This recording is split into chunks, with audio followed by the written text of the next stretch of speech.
চায়, তখন প্রশ্ন আসতেছে, কমন প্রশ্ন দুইটা। এক নাম্বার প্রশ্ন, জামাত যদি ক্ষমতায় আসে তাহলে মহিলাদের কি হবে? এক অবস্থা আছে কিন্তু, কি অবস্থা?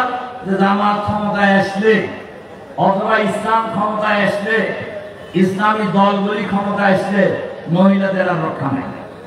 একেবারে ঘরের মধ্যে আটকাইব আর কাইলা বোরকা পড়াইব। কি এরকম ধারণা আছে না? বলেন তো দেখি। আমরা বলি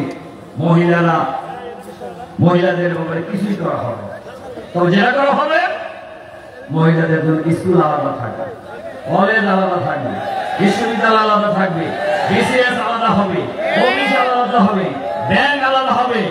মহিলারা মহিলাদের ইজ্জত আবরু মর্যাদা নিয়ে পড়াশোনা করবে, চাকরি করবে, ব্যবসা করবে, রাস্তায় চলবে, বাজারে যাবে, হাটে যাবে, সব কিছু মহিলারা করতে পারবে ইনশাআল্লাহ।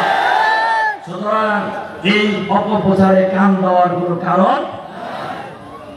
জামাত যদি বাংলাদেশে দেশ পরিচালনার দায়িত্ব কোন সময় পায়, টেকনাফ থেকে তেঁতুলিয়া, রূপসা থেকে মাদুরিয়া, ৫৬,০০০ বর্গ মাইলের এই বাংলাদেশে একজন সুন্দরী রমণী একাকী চলবে, তার সতীত্ব হরণ করার কোন দুর্বৃত্ত এই বাংলাদেশে পাওয়া যাবে না ইনশাআল্লাহ।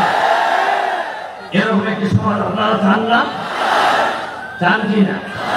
আপনারা মহিলাদের এই কথাটা আমাদের বলে দিয়ে। আর একটা প্রশ্ন খুব বেশি বলা হয়েছে যে জামাত যদি ক্ষমতায় যায় হিন্দুদের আর কোন উপায় নাই। আমরা আমাদের নেতা ডাক্তার শহীদুর রহমান ইতিমধ্যেই বলেছেন, আমরাও বলেছি, সারা দেশেই আমরা এই কথা বলছি। বাংলাদেশে এমনকি ঢাকেশ্বরী মন্দিরে গিয়েও আমরা বলেছি। আপনারা নিজেরা নিজেদেরকে সংখ্যালঘু মনে করেন, জামাতেরা মনে করে না। আমরা মনে করি বাংলাদেশে কোন সংখ্যালঘু নেই, নাগরিক হিসেবে সবাই সমান। একজন মুসলমান নাগরিক হিসেবে অধিকার পাবে, একজন অমুসলিম নাগরিক হিসেবে একই অধিকার পাবে।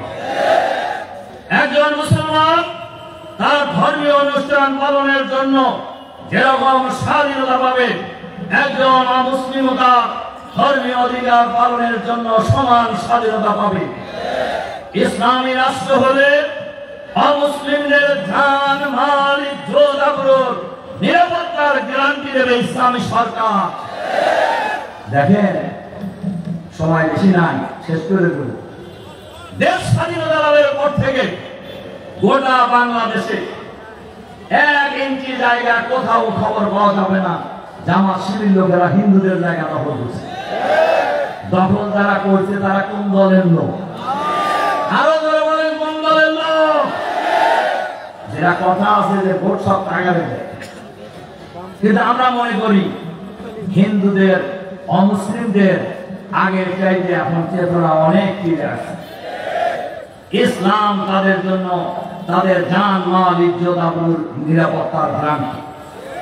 এবং আমরা সরকারে গেলে এ দায়িত্ব আমরা গ্রহণ করব ইনশাআল্লাহ, ইনশাআল্লাহ। সুতরাং অমুসলিম, মহিলা সহ কৃষক, শ্রমিক, খেটে খাওয়া মানুষ, রিক্সাওয়ালা, ঠেলাওয়ালা সবাই ইসলাম প্রতিষ্ঠিত হলে সবাই এই অধিকার ফিরে পাবে, সকলের অধিকার নিশ্চিত হবে ইনশাআল্লাহ।